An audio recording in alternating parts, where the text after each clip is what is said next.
Assalamualaikum warahmatullahi wabarakatuh. Perkenalkan, saya Rizky Dwi Saputri, perwakilan dari kelompok 7 masalah sosial yang beranggotakan pertama Lutfia Farur Rahman, kedua Repia Priyana Kurniasari, ketiga Ramadayanti, dan terakhir ada Rohmi Andela. Di sini saya akan memaparkan materi mengenai masalah kesejahteraan sosial di Desa Pemulutan Ulu. Pertama-tama saya akan menjelaskan masalah sosial. Menurut Jensen 1992, masalah sosial adalah perbedaan antara kenyataan dengan harapan atau kesenjangan antara situasi yang ada dengan situasi yang seharusnya terjadi. Selanjutnya yaitu adanya masalah kesejahteraan sosial di Pemulutan Ulu, di mana di sini pertama saya akan menjelaskan mengenai gambaran lokasi terlebih dahulu. Daerah Pemulutan Ulu ini merupakan daerah dataran rendah, yang dimana sebelah utara berbatasan dengan desa Kedukan Bujang, yang lalu ada berbatasan dengan selatan yaitu berbatasan dengan Pelabuhan Dalam, lalu bagian barat berbatasan dengan Sungai Irigasi, dan bagian timur juga berbatasan dengan Sungai Irigasi.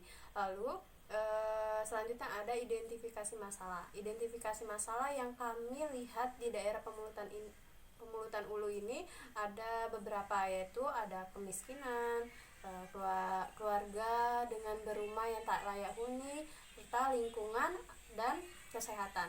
Pertama yaitu adanya kemiskinan, di mana terlihat bahwa masyarakat Desa Pemulutan Ulu ini masih tergolong rendah karena pekerjaan mereka hanyalah sebagai tukang ojek, buruh bangunan, serta yang penghasilannya sangat rendah dan penghasilannya tidak menentu. Lalu yang kedua ada permasalahan keluarga dengan rumah tak layak huni. Di Desa Pemulutan ini sangat terlihat banyak rumah-rumah yang tidak layak huni, di mana kondisi fisiknya itu bangunan mereka itu terbuat dari kayu-kayu yang sudah lama, serta rumah mereka berada di dekat rawa. Lalu yang ketiga ada identifikasi masalah lingkungan.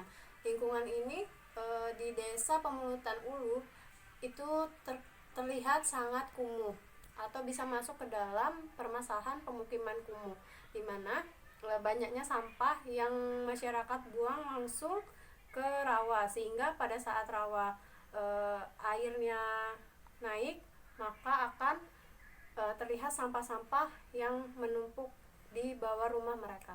Lalu yang terakhir ada permasalahan kesehatan. Air rawa yang berada di bawah rumah masyarakat digunakan untuk keseharian para masyarakat.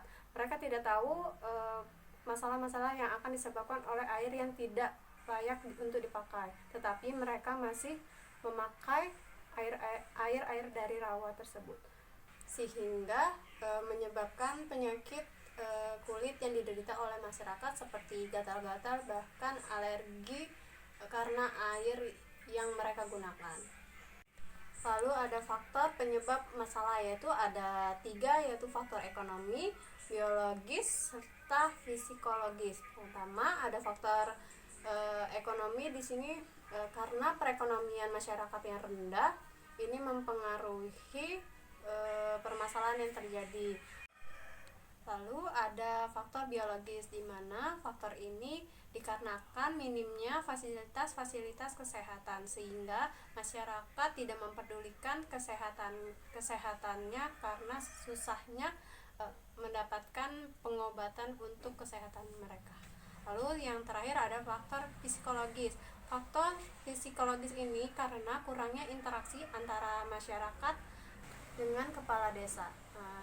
Di daerah Pemulutan Ulu ini kepala desa mereka memiliki sifat yang sangat emosional, sehingga masyarakat enggan untuk menyalurkan pendapat mereka. Lalu yang selanjutnya ada stakeholder yang terlibat di dalam permasalahan sosial di Pemulutan Ulu.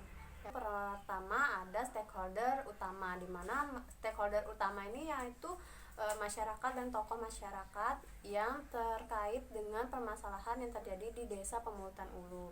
mereka, yaitu orang-orang yang terkena dampak langsung terhadap permasalahan yang terjadi. Kedua, ada stakeholder kunci, di mana stakeholder kunci ini merupakan seperti orang-orang pemerintahan kabupaten, terus tuh dewan pemerintahan rakyat, serta dinas yang terkait dengan permasalahan yang terjadi. Ketiga, ada stakeholder sekunder, di mana stakeholder sekunder ini seperti lembaga masyarakat, lembaga swadaya masyarakat, serta perguruan tinggi yang ikut terlibat di dalam permasalahan untuk mempengaruhi suatu keputusan pemerintah. Selanjutnya ada tanggapan masyarakat terhadap permasalahan yang terjadi di Desa Pemungutan Ulu. Dari hasil penelitian kelompok kami kemarin, kami mendapatkan beberapa tanggapan dari masyarakat, di mana terlihat tanggapan masyarakat sedikit pasrah atau tidak peduli dengan keadaan yang mereka alami, karena mereka sudah berusaha untuk meminta pemerintah dalam menangani permasalahan yang terjadi di Desa Pemungutan Ulu, tetapi pemerintah sedikit tidak peduli dengan permasalahan yang terjadi, sehingga masyarakat Desa Pemungutan Ulu dengan pasrah menerima kehidupan mereka tanpa memprotes untuk kehidupan layak. Dan yang terakhir ada rekomendasi masalah, di mana kelompok kami merekomendasikan beberapa hal, yaitu pertama ada karena kami sebagai sosiologi dan sebagai perencana, kami akan melakukan kegiatan sosialisasi tentang pentingnya lingkungan serta kesehatan. Lalu yang kedua, adanya rekomendasi dari kami, yaitu kami akan mengusulkan kepada pemerintah atau kepala desa di Desa Pemungutan Ulu tentang pembuatan rumah susun yang diberikan kepada masyarakat yang memang rumahnya sudah tidak layak huni dan berada di dekat rawa. Sekian pemaparan dari saya ucapkan terima kasih. Wassalamualaikum warahmatullahi wabarakatuh.